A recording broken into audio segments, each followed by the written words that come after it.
Assalamualaikum warahmatullahi wabarakatuh. Halo guys, ketemu lagi bersama kami di channel Sisi Lain, mengungkap suatu fenomena berupa opini politik, sosial, budaya hingga hiburan yang ada di Indonesia.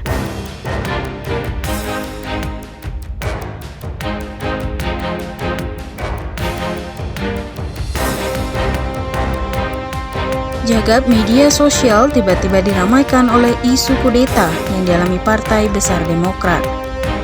Masalah yang bisa kita sebut adalah masalah internal partai, bersumber dari kabar burung atau belum ketahuan benar atau tidaknya ini, diungkap langsung oleh Ketua Umum Agus Harimurti Yudhoyono atau yang biasa dikenal dengan sebutan AHY dalam konferensi pers Partai Demokrat.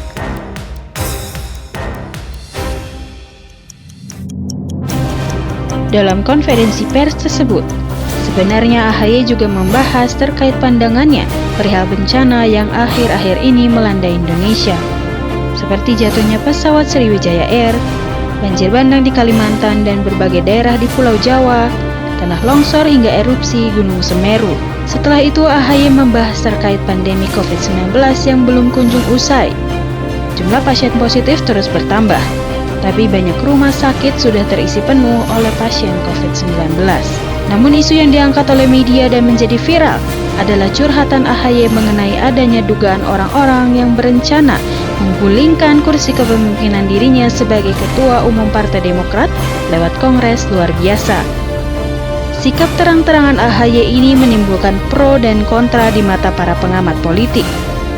Sebagian ada yang beranggapan bahwa langkah AHY dinilai tepat dan patut diperhitungkan. Pendapat seperti itu disampaikan pengamat politik yang juga Direktur Surabaya Survey Center, Muhtar W. Utomo. Menukil pepatah, nahkoda yang hebat tidak lahir dari lautan yang tenang. Sebaliknya, nahkoda yang hebat adalah nahkoda yang terbiasa mengarungi badai dan gelombang. Perseteruan ini bisa dibilang merupakan rintangan yang harus bisa dilewati oleh AHY. Karena yang dihadapi AHY adalah Jenderal Purnawirawan yang juga mantan Panglima TNI dan bahkan sekarang tengah kuat-kuatnya sebagai pimpinan kantor staf kepresidenan. Bicara perihal kudeta, hal yang sama pernah terjadi pada Partai Berkarya yang diambil alih oleh kelompok MUH di PR. Semula, pihak-pihak internal Partai Berkarya tidak percaya bahwa pencabulan kepemimpinan partai tersebut akan terjadi. Namun ketika tiba-tiba muncul gerakan KLB dadakan, kemudian dengan begitu cepat mendapatkan legalisasi Kemenkumham, mereka baru kaget dan bereaksi. Jika barusan kita membahas pandangan positif terhadap langkah AHY dan Demokrat mengungkap isu kudeta, ada juga yang menganggap bahwa apa yang dilakukan AHY akan menjadi bumerang, tapi menjadi problem. Menjadi besar dan terlihat bahwa kemampuan berpolitiknya AHY, kemampuan berstrategi politiknya AHY belum cukup matang. Kalah matang bahkan dibandingkan politikus-politikus yang lebih senior, kata analis politik dari Exposit Strategik Arif Susanto kepada Suara.com. Bisa dibilang AHY masih anak bawang di dunia perpolitikan. Namanya mencuat gara-gara keikutsertaannya dalam kontes Pilkada DKI Jakarta 2017 lalu. Kemudian tiba-tiba melesat menjadi ketua umum partai berlogo mirip perusahaan mobil asal Jerman, Mercy. Pantas saja banyak senior-senior dalam partai yang kurang suka dengan kepemimpinan AHY. Wong dipimpin bocah bau kencur dalam dunia politik. AHY juga dikecam banyak pihak lantaran bawa-bawa nama Jokowi dalam isu kudeta yang melibatkan orang terdekat di lingkungan istana. Atau kita sebut saja Muldoko. Menanggapi hal ini, Muldoko langsung geram dan membuat video konferensi pers yang mengatakan, "Jangan dikit-dikit istana, jangan bawa-bawa Pak Jokowi, karena beliau nggak tahu apa-apa. Isu ini hanya saya, Muldoko saja." Hal yang sama juga diucapkan Ketua DPP PDIP, Jarod Saiful Hidayat. Dia meminta agar isu pengambil alihan tampuk kepemimpinan Partai Demokrat tidak dikaitkan dengan Presiden Joko Widodo. Ia menegaskan bahwa persoalan tersebut merupakan masalah internal Partai Demokrat. AHY dinilai sengaja menyeret nama Jokowi dalam isu kudeta Partai Demokrat.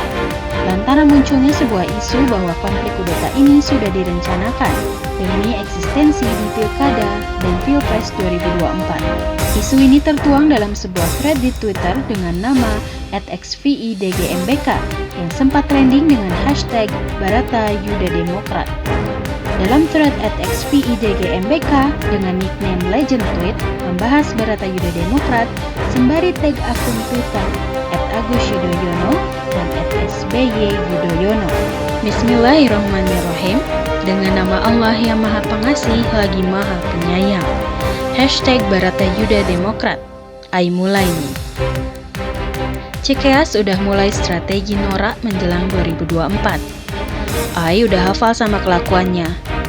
Operasi namanya BarataYudaDemokrat atau Serangan Black Campaign Cikeas ke Istana dengan Sandi Romeo dalam kurung Bambang dalam kurung Yudhoyono. BarataYudaDemokrat adalah akal-akalan Partai Demokrat yang sekarang jadi partai gurem, tapi masih punya logistik buat 10 tahun. Partai Demokrat berusaha berlaga gila demi 2024.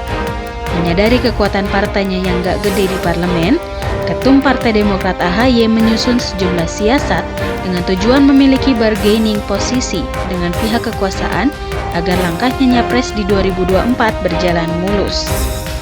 Ada 6 langkah strategi Partai Demokrat buat 2024 usung AHY jadi capres. Langkah pertama, Presidential Threshold 0%. Agar tuntutan Demokrat di parlemen terkait penurunan Presidential Threshold didukung partai pemerintah. Demokrat takut jika ditinggal sendirian tanpa koalisi seperti Pilpres 2019. Langkah 2, menolak RUU Ciptaker. Fraksi Partai Demokrat yang menyatakan menolak RUU itu saat pembahasan di Dewan. Demokrat juga tidak banyak mengubah RUU Cipta Kerja, apalagi mendesak pencabutan. Langkah 3, kuasai daerah untuk Pilpres 2024.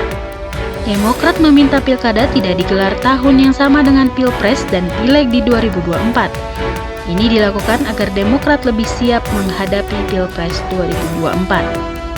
Langkah 4, menghembuskan rasa pesimis soal COVID-19. Sejak awal 2020 hingga sekarang, SBY dan Demokrat selalu menghujat pemerintah soal penanganan COVID. Hingga akhirnya mayoritas warga Cikeas terpapar COVID sepulang acara di Pacitan. Langkah 5, menyerang istana lewat aksi FPI dan 212. Demokrat aktif membela semua hal yang dilakukan oleh FPI dan ormas radikal lainnya. Tujuannya jelas mencari simpati dan dukungan untuk Pileg dan Pilpres. Langkah ke-6 atau terakhir, isu kudeta. Isu kudeta sengaja dihembuskan kembali untuk mencari perhatian istana. AHY awalnya sengaja tidak menyebutkan nama hingga istana menanggapi. Tujuannya agar popularitas AHY meningkat. Demikian isi dari thread yang dibuat oleh akun Legend Tweet. Jika melihat dan menganalisa thread ini, kami jadi berpikir, nampaknya banyak kalangan sudah mulai memanaskan mesin politiknya menuju pilkada serentak dan pilpres di 2024 nanti.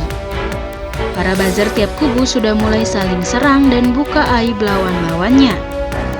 Tapi yang jelas, kita harapkan dari para calon-calon pemimpin nanti agar jangan banyak mengumbar sensasi. Calon pemimpin yang baik lebih banyak membuktikan kinerja dan prestasi yang baik dan jujur demi Indonesia yang lebih maju ke depannya. Sekian video dari kami. Apabila kalian suka dengan konten kami, tolong klik tombol like dan subscribe. Juga sebarkan link video ini kepada teman-teman kalian. Sampai berjumpa di video selanjutnya. Wassalamualaikum warahmatullahi wabarakatuh.